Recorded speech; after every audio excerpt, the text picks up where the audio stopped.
La Sardegna è da sempre terra di tradizioni millenarie che si rispecchiano nel vivere quotidiano come nella lingua e che legano indissolubilmente il sardo odierno alla sua terra madre.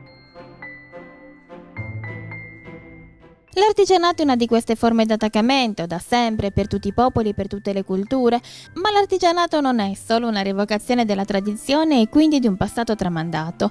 Può infatti essere anche reinterpretato in chiave moderna e diventare elemento versatile di un vestito come di un gioiello o di un oggetto d'arredamento.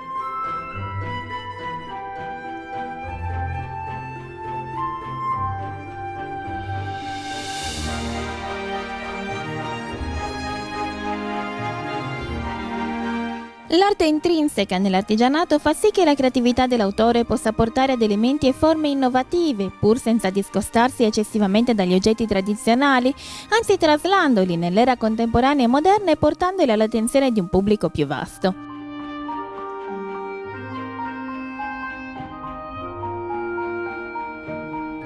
E così gioielli, abiti, oggetti d'arredo e di design recuperano le fattezze tradizionali fondendosi però in forme a volte più fluide, autonome e indipendenti, frutto della creatività dell'artigiano.